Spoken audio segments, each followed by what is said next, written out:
নমস্কার বন্ধুরা, আশা করি সবাই খুব ভালো আছেন। স্বাগত লিপিকথায়। আজ শোনাবো শান্তিপ্রিয় বন্দ্যোপাধ্যায় রচিত গল্প উমি চাঁদের গুপ্তধন। গল্প পাঠ ভালো লাগলে দয়া করে গল্পের শেষে একটি লাইক দিতে ভুলবেন না। আর যে সকল শ্রোতা বন্ধুরা এখনও চ্যানেলটিকে সাবস্ক্রাইব করেননি, গল্প পাঠ ভালো লেগে থাকলে দয়া করে চ্যানেলটি সাবস্ক্রাইব করে নেবেন। শুরু করছি গল্প উমি চাঁদের গুপ্তধন।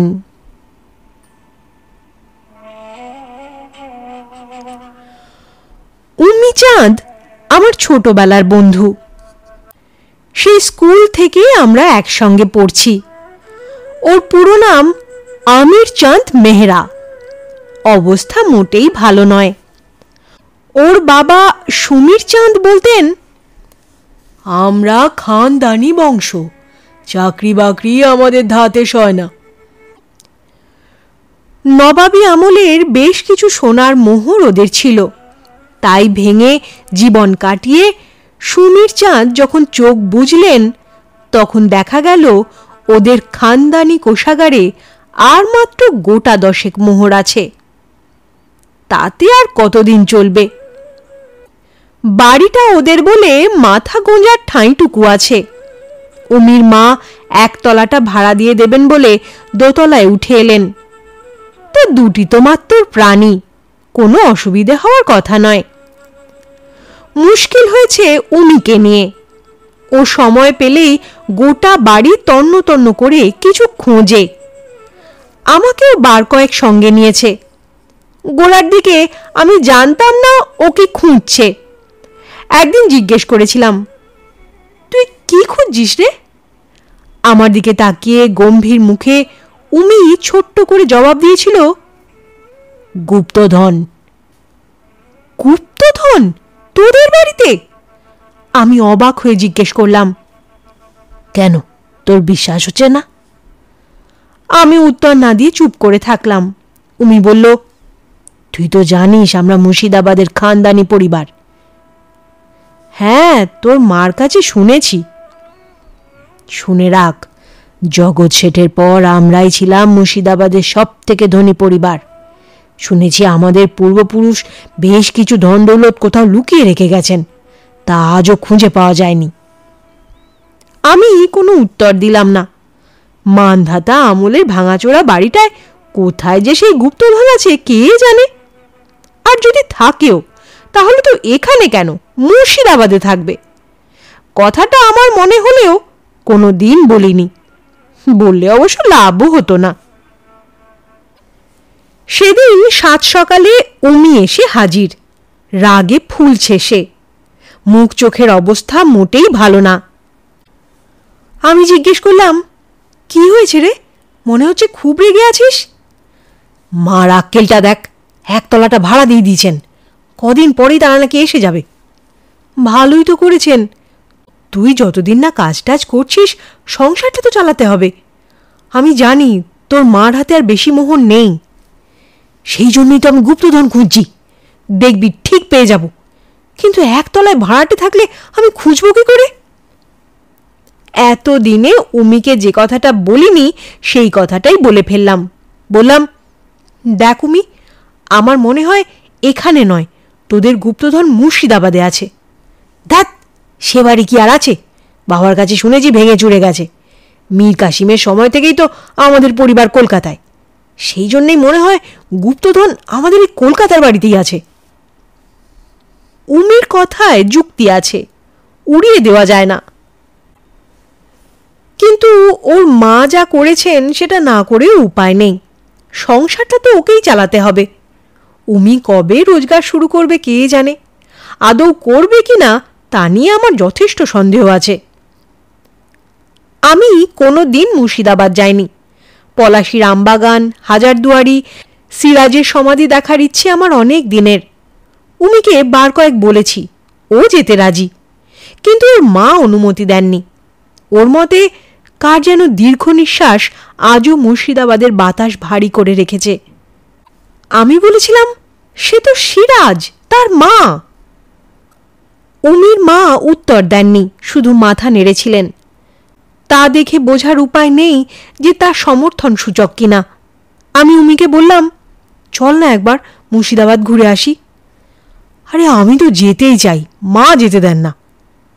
চল দুজনে গিয়ে মাসিমাকে বোঝাই। আমার কোনো কথাই মা শুনবেন না। যা বলার, যা বোঝাবার তা তোকেই বলতে হবে, তোকেই বোঝাতে হবে। আমরা আর দেরি করলাম না, তখনই চলে এলাম উমিদের বাড়িতে। মাসিমা রান্নার তোড়জোড় করছিলেন। আমায় দেখে অবাক হয়ে বললেন, তুমি এই অসময়ে? কিভাবে কথাটা পারবো বুঝতে পারছিলাম না, তাই বললাম, উমির কাছে শুনলাম একতলাটা ভাড়া দিয়ে দিচ্ছেন। তাছাড়া আর উপায় কি বলো, মোহর ভেঙে এতদিন চলেছে, আর তো চলে না, তাই। কিন্তু তোমার বন্ধু রেগে আগুন হয়ে আছে, ও কিছুতেই ভাড়া দিতে দেবে না। ও নাকি একতলায় কোথা থেকে গুপ্তধন খুঁজে বের করবে। পাগলের মতো কথা না। আমি বললাম, ঠিকই তো, বাড়ি ভাড়া না দিলে চলবে কি করে? উমি যে কবে রোজগার করবে কে জানে। সেই কথাটাই তো ওকে বুঝাতে পারছি না। পাঞ্জাবি গোঁ তো। উমিরা যে পাঞ্জাবি সে কথাটা আমার মনেই থাকে না। কত পুরুষ আগে ওরা পাঞ্জাব থেকে এসেছিল উমি তা জানে না, আমি জানি। উমির বাবার কাছেই শুনেছি। সিরাজদৌল্লার দাদুর আমলে পাঞ্জাব থেকে মুর্শিদাবাদে এসেছিলেন ওদের এক পূর্বপুরুষ। কলকাতায় ওরা ৩০০ বছরের ওপর আছে, একদম বাঙালি হয়ে গেছে, নামেই শুধু ওরা পাঞ্জাবি। আমি আস্তে আস্তে বললাম, আমরা দুজনে একবার মুর্শিদাবাদ ঘুরে আসি, ওর মাথা হয়তো ঠান্ডা হবে। আমার কথা শুনে উমির মা চুপ করে থাকলেন। ওর কপালে চিন্তার রেখা ফুটে উঠল। আমি জানি বিশেষ কোনো কারণে উনি চান না উমি মুর্শিদাবাদে যাক, কিন্তু এখন এমন অবস্থা যে আপত্তি করতেও পারছেন না। একতলাটা ভাড়া না দিলে মুশকিল হয়ে পড়বে, অথচ একতলা ভাড়া দিয়ে যে টাকা পাওয়া যাবে তাতে মায়পোয় দিব্যি চলে যাবে। কিন্তু বেঁকে বসেছে উমি, ও কিছুতেই বাড়ি ভাড়া দিতে দেবে না। ও মানবে না, কিন্তু ভাড়াটি ঠিক হয়ে গেছে, তারা অ্যাডভান্সও দিয়ে গেছে। লোকেশনটা দুর্দান্ত, তাই ভাঙাচোরা বাড়ি সত্ত্বেও মোটা ভাড়া ভালো অগ্রিম পাওয়া যাচ্ছে। সেসব কথা উমি মানতে রাজি নয়। তা এখন যদি একবার মুর্শিদাবাদ ঘুরে এসে ওর মাথা ঠান্ডা হয়, বাড়ি ভাড়া দেওয়া নিয়ে আর ঝামেলা না করে, তাহলে আর আপত্তি কোথায়? মাসিমা বললেন, যাক, ঘুরে আসুক, ২-৪ দিন বই তো নয়। দুই বন্ধু একসঙ্গে যাচ্ছে, চিন্তা করারও কিছু নেই। কলেজের ছুটি চলছিল, তাই ওরা পরদিনই বেরিয়ে পড়ল। সকালে ট্রেন ৮টা নাগাদ, লালগোলা প্যাসেঞ্জার। কৃষ্ণনগর পর্যন্ত ট্রেনটা থ্রু। ব্যারাকপুর, নৈহাটি, কাঁচরাপাড়া, রানাঘাটের মতো কিছু স্টেশনে শুধু থামে। কৃষ্ণনগরের পর থেকে সব স্টেশনে থামতে থামতে যায়। আমরা সারা রাস্তা দুজনে খেতে খেতে চলেছি। নৈহাটি স্টেশনে চা, সিঙ্গারা, রানাঘাটে পান্তুয়া। কৃষ্ণনগরে ট্রেন থামতেই উমি বলল, এবার সরপুরিয়া সরভাজা খাবো, বুঝলি? পাবি না। কেন, তুই কি করে জানলি? আমি জানি, স্টেশনের বাইরে দোকান আছে, ওখানে পাওয়া যাবে। ভালো জিনিস পেতে হলে হাইড রোডে যেতে হবে। উমি অবাক হয়ে আমার দিকে তাকালো, বলল, তুই তো কোনোদিন এদিকে আসিস নি, জানলি কি করে? না এলেই বা সব খবর রাখতে হয়। যেমন ধর তোদের মুর্শিদাবাদের বাড়িটা এখন ভগ্নস্তূপের মতো পড়ে আছে, ওখানকার মিউনিসিপ্যালিটি ঠিক করেছে ওইভাবেই রেখে দেবে। ঐতিহাসিক মূল্য আছে তো বাড়িটার। কি ঐতিহাসিক মূল্য তুই জানিস? আমি মিথ্যে কথা বললাম। না, সত্যি কথাটা বলি বা কি করে? ভারতবর্ষকে পরাধীনতার শৃঙ্খলে বাঁধতে যে চক্রান্ত হয়েছিল, উমির পূর্বপুরুষ ছিলেন তার হোতা। তিনি মীর জাফর, জগৎ শেঠ আর অন্যদিকে ক্লাইভ ওয়াটসনের সঙ্গে কথাবার্তা চালিয়েছিলেন। ইংরেজদের বিশ্বাস করে তিনি যে কত বড় ভুল করেছিলেন তা যখন তিনি বুঝলেন, তখন বড্ড দেরি হয়ে গেছে। আমায় চুপ করে থাকতে দেখে উমি বলল, কিরে, চুপ করে গেলি যে বড়? দেখছি, দেখ কি সুন্দর। আজ থেকে ৩০০ বছর আগে এই অঞ্চল কিরকম ছিল তাই ভাবছি। উমি হাসল, বলল, ভুলে গিয়েছিলাম তুই কবিতাও লিখিস। আমি কিছু বললাম না, আমার মনটা খারাপ হয়ে গেছে। সিরাজের মর্মান্তিক পরিণতির কথা ভাবছি আর বুকের ভেতরটা কীরকম যেন করে উঠছে। আমরা দুপুর নাগাদ মুর্শিদাবাদে পৌঁছে গেলাম। একটা হোটেলে উঠে চান করে খেয়ে দিয়ে নিয়ে একটা রিকশায় চেপে আমরা বেরিয়ে পড়লাম। বহরমপুর মুর্শিদাবাদ পুরো অঞ্চলটাই সে আমাদের ঘুরিয়ে দেখাবে, এক কথায় গাইডের কাজ করবে। রিকশা চালাতে চালাতে সে বলল, হাজারদুয়ারি আজ না যাওয়াই ভালো, একটু দেখতে না দেখতেই বন্ধ হয়ে যাওয়ার সময় হয়ে যাবে। তা ঠিক, আজ তাহলে অন্য কিছু দেখাও, আমি বললাম। উমি উৎসুক দৃষ্টিতে রিকশাওয়ালার দিকে তাকিয়ে বলল, তুমি তো এখানকার সব কিছু চেনো তাই না? হ্যাঁ। আচ্ছা, উমি চাঁদের বাড়িটা কোথায় ছিল জানো? হ্যাঁ জানি। তাহলে সেখানেই আমাদের নিয়ে চলো। রিকশাওয়ালা এ রাস্তা ও রাস্তা ঘুরে বেশ খানিকক্ষণ পরে আমাদের এনে হাজির করলো একটা ধ্বংসস্তূপের সামনে। একসময় এখানে একটা বিরাট প্রাসাদ ছিল, আজ তা বিশ্বাস করাই কঠিন। রিকশা থামিয়ে লোকটা একটু অবাক হয়ে আমাদের দিকে চেয়ে বলল, এখানে তো কেউ আসে না, মহারাজ নন্দকুমারের বাড়িও একই রকম অবস্থা, সেটা দেখতে দু একজন অবশ্য যায়, কিন্তু এখানে এখানে কেউ আসে না, আপনারাই শুধু এলেন। উমি অবাক হয়ে সেই ধ্বংসস্তূপের দিকে চেয়ে দাঁড়িয়েছিল। একটা বিশাল বটগাছ ডালপালা ছড়িয়ে উমি চাঁদ ওরফে আমির চাঁদের বাড়িকে যেন আড়াল করে রেখেছে। আমি আস্তে আস্তে বললাম, দু চোখ ভরে দেখে নে, একসময় এইটাই ছিল তোদের বাড়ি। এখানে কোথায় গুপ্তধন খুঁজব রে? উমি অসহায়ভাবে আমার দিকে তাকালো। উমির জন্য আমার বড় মন খারাপ হয়ে যায়। বড় আশা করে এখানে ছুটে এসেছে সে, ভেবেছিল ভাঙা বাড়িতে গিয়ে দু একদিন খোঁজাখুঁজি করলেই পেয়ে যাবে, কিন্তু বাড়ির অবস্থা দেখে সে বুঝেছে গুপ্তধনের আশা তাকে ছাড়তেই হবে। তাছাড়া বাড়িটা ওদের হলেও ওকে এখন ঢুকতে দেবে কিনা সন্দেহ। বাড়িটা সরকারি সম্পত্তি হয়ে গেছে। আমি উমির কাঁধে হাত রাখলাম, ও চমকে তাকালো। বললাম, চল বাড়ির চারপাশটা একবার ঘুরে দেখি। কোনো লাভ নেই, বলছিস যখন চল দেখেই আসি। চারপাশটা বেশ পরিষ্কার পরিচ্ছন্ন। আসলে ট্যুরিস্ট স্পট হিসেবে আমির চাঁদের বাড়িটাও তুলে ধরতে চাইছে জেলা কর্তৃপক্ষ। তাতে অবশ্য আমির চাঁদের মর্যাদা বাড়ছে না। তিনি সিরাজ হটানো চক্রান্তের হোতা এবং মিডলম্যান ছিলেন, সেইটাই প্রচার করা হবে তার ভাঙা বাড়িটা দেখিয়ে। বাড়ির চারপাশ ঘুরে তেমন কিছু চোখে পড়ল না। উমি হাঁটতে হাঁটতে বলল, কোথা দিয়ে যে বাড়ির মধ্যে ঢোকা যায়? ঢুকবি নাকি? এতকালের পোড়ো বাড়ি, সাপখোপ থাকবেই। তাছাড়া বাড়িটার যা অবস্থা, যে কোনো সময় যে কোনো জায়গা থেকে ভেঙে পড়তে পারে।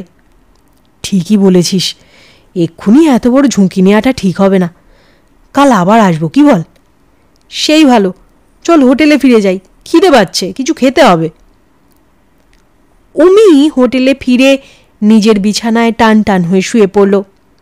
আমি চা আর জলখাবার পাঠাতে বলে এসে বিছানায় বসলাম।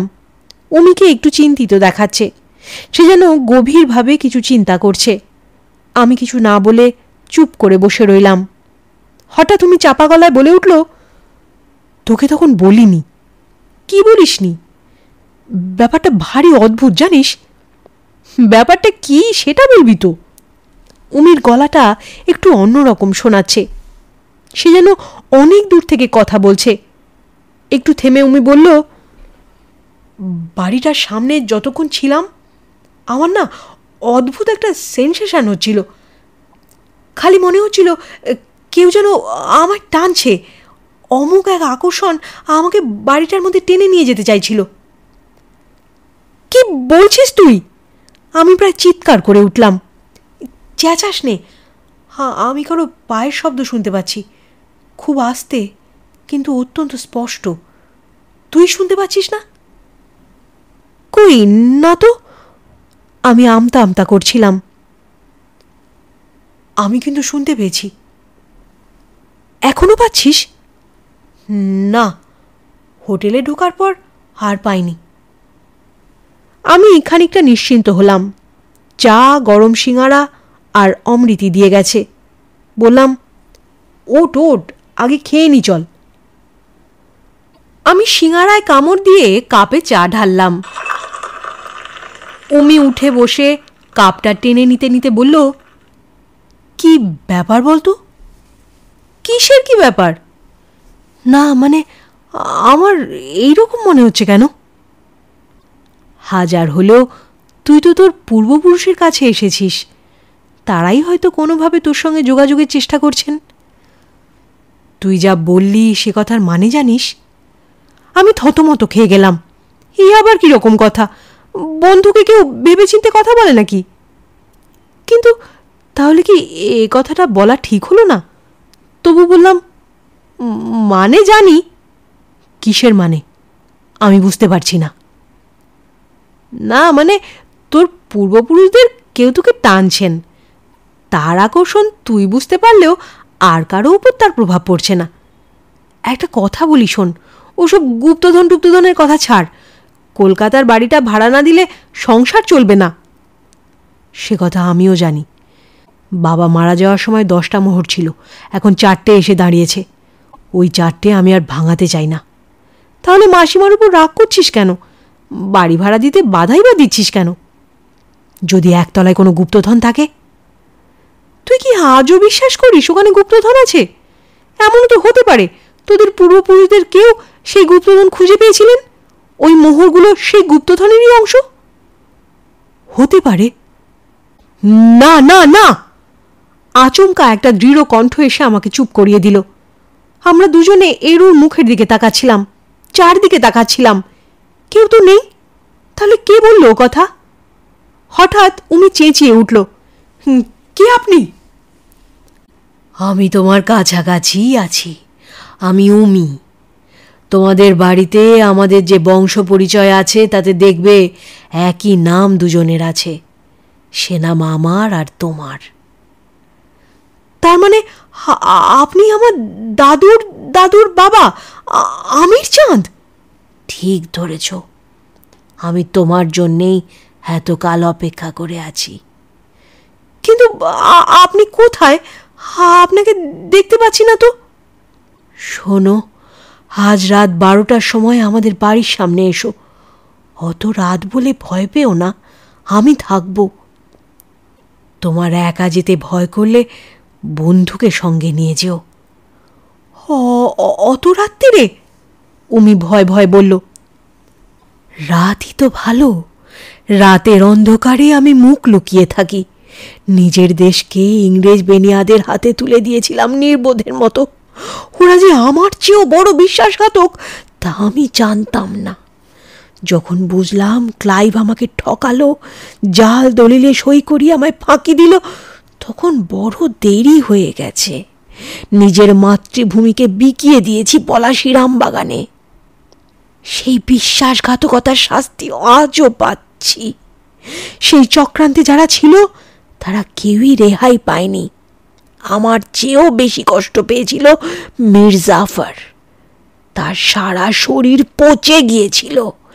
গন্ধের চোটে কেউ কাছে যেতে পারত না। সিরাজকে খুন করেছিল মির্জাফরের ছেলে মিরান।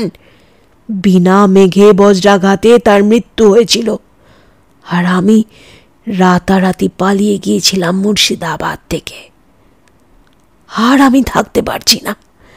রাত 12টার সময় তোমরা এসো কিন্তু। শেষের দিকে গলার স্বর আস্তে আস্তে মৃদু হয়ে মিলিয়ে গেল। আমরা দুজনে যেন একটা ঘোরের মধ্যে ছিলাম। ঘোর কাটল ওয়েটার দরজায় নক করায়।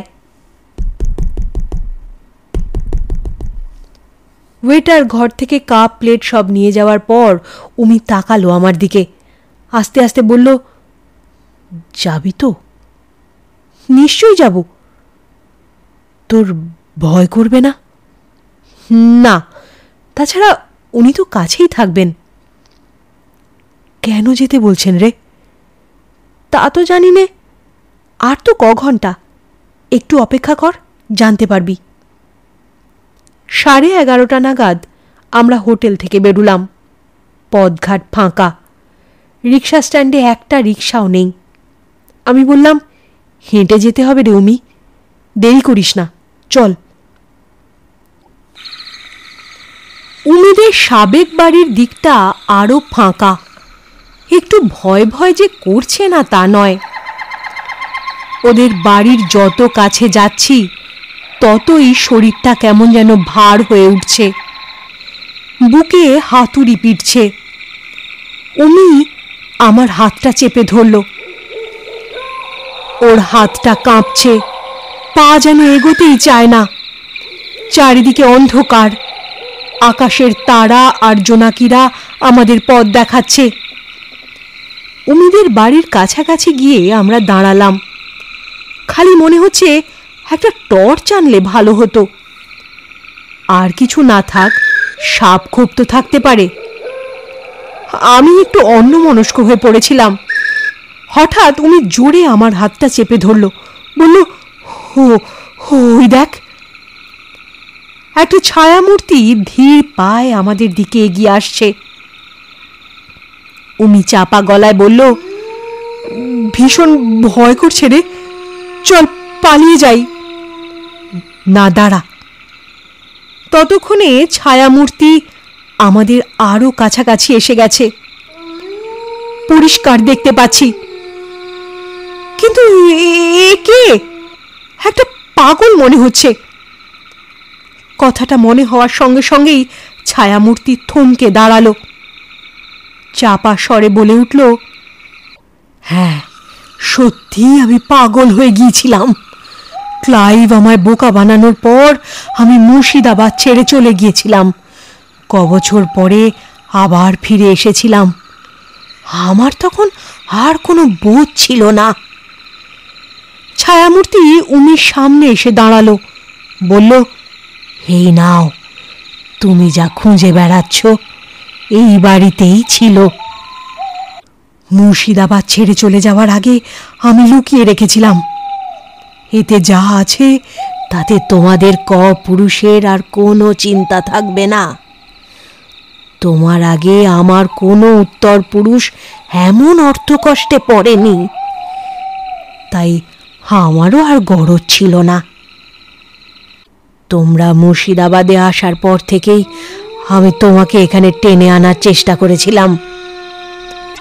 আমি আর থাকতে পারলাম না, বলে উঠলাম, আপনি তাহলে সেই আমির চাঁদ, পাঞ্জাব থেকে মুর্শিদাবাদে এসেছিলেন?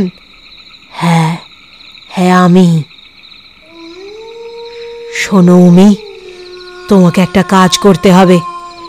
কাল দিনের বেলায় জেলা শাসকের কাছে গিয়ে তোমার পরিচয় দিয়ে বলবে, আমার পূর্বপুরুষ আমির চাঁদের সৎকার হয়নি, তার কঙ্কাল এখনো বাড়ির মধ্যে আছে। আমি তার সৎকার করতে চাই। তুমি আমার সৎকার করে শ্রাদ্ধ সংক্রান্তি করে কলকাতায় ফিরবে। তোমরা যাও, আর দেরি করো না। ভয় পেও না, তোমাদের কোনো ক্ষতি কেউ করতে পারবে না।